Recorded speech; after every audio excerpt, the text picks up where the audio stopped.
खबरों में आगे बढ़ते हैं। बिहार दौरे पर गृह मंत्री अमित शाह। बड़ी खबर आपको बता दें, अमित शाह से मिले सीएम नीतीश कुमार। बंद कमरे में 20 मिनट तक दोनों नेताओं की बातचीत हुई है।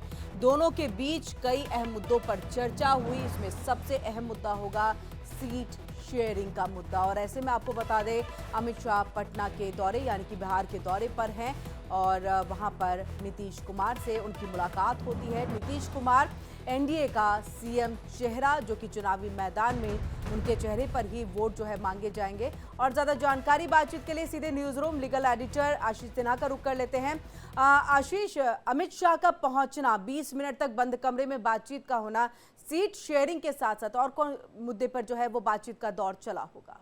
देखिए, जाहिर तौर पर इस समय बिहार की सियासत में जो सबसे बड़ा मंथन चल रहा है, चाहे हम एनडीए गठबंधन की बात करें, चाहे हम महागठबंधन की बात करें, तो दोनों ही पार्टियों में सीट बंटवारे को लेकर मंथन इस समय चल रहा है। बात अगर एनडीए की करें तो एनडीए में अमित शाह जब आज बिहार के दौरे पर पहुंचे तो नीतीश कुमार पटना का जो 5 स्टार होटल है मौर्या, वहां पर वो मिलने के लिए पहुंचे। बंद कमरे में मुलाकात हुई, उनके साथ प्रदेश अध्यक्ष भी मौजूद थे। दरअसल चिराग पासवान और जीतन राम मांझी जितनी सीटों को क्लेम कर रहे हैं, जीतन राम मांझी की तरफ से यह कहा गया कि हमें 100 सीटें चाहिए। चिराग पासवान भी ज्यादा सीटों की मांग कर रहे हैं। कई बार इस तरह के बयान आ रहे हैं कि चिराग पासवान सारी 243 सीटों पर चुनाव लड़ेंगे। तो ये जो महागठबंधन में एक रार चल रही है, इस रार को खत्म करने की जिम्मेदारी गृह मंत्री अमित शाह के पास है। और अमित शाह इसी को लेकर आज नीतीश कुमार से मंथन कर रहे थे। दरअसल अभी तक ये तय हो रहा है कि 101 सीटों पर जेडीयू चुनाव लड़ेगी, 101 सीट पर बीजेपी चुनाव लड़ेगी और बाकी की जो बची सीटें हैं वहां महागठबंधन के, माफ करिएगा, वो एनडीए के गठबंधन के जो दूसरे दल हैं, चाहे जीतन राम मांझी की बात कर लीजिए, चाहे आप चिराग पासवान की बात कर लीजिए, तो इन दोनों के साथ बाकी सीटों का बंटवारा होगा। एक दो और छोटे गठबंधन हैं जी, लेकिन अब सीटों की मांग इतनी ज्यादा कर दी गई है, चाहे जीतन राम मांझी की तरफ से या चिराग की तरफ से, तो वो मुश्किलें बढ़ा दी हैं। आज इस महीने के अंत में या अगले महीने की शुरुआत में चुनाव आयोग की तरफ से बिहार विधानसभा के लिए चुनाव के लिए नोटिफिकेशन जारी हो जाएगा। जी बिल्कुल आशीष, लेकिन अगर हम सीट शेयरिंग के थोड़े पीछे वाले यानी कि बाकी जो पहले विधानसभा के चुनाव हुए हैं उस पर नजर डालें, हमने हर बार देखा है कि एक बड़े भाई की भूमिका में बीजेपी ने जेडीयू को रखा है, यानी हमेशा से ज्यादा सीटों पर वो अपने उम्मीदवारों को उतारते रहे हैं। तो इस बार क्या सिर्फ चिराग पासवान, जीतन राम मांझी की वजह से इसमें कुछ बदलाव देखने को मिल सकता है या जेडीयू की सीटें कम हो सकती है? ये भी एक वजह कि नंबर्स उतने आ नहीं पाए थे अगर हम पिछले बार को देख ले, या बड़े भाई की भूमिका में स्टिल अभी भी जेडीयू नजर आएगी?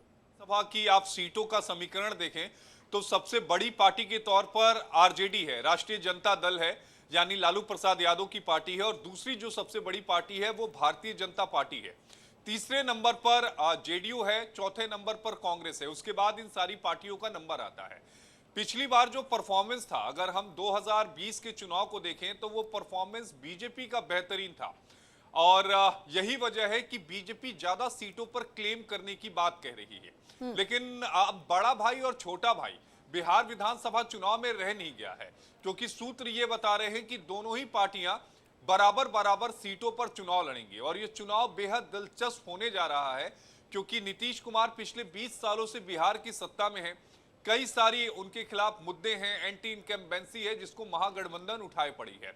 दूसरी तरफ महागठबंधन में भी अगर सीटों की बात की जाए तो कांग्रेस ज्यादा सीटों को क्लेम कर रही है, आरजेडी ज्यादा सीटों को देना नहीं चाहती।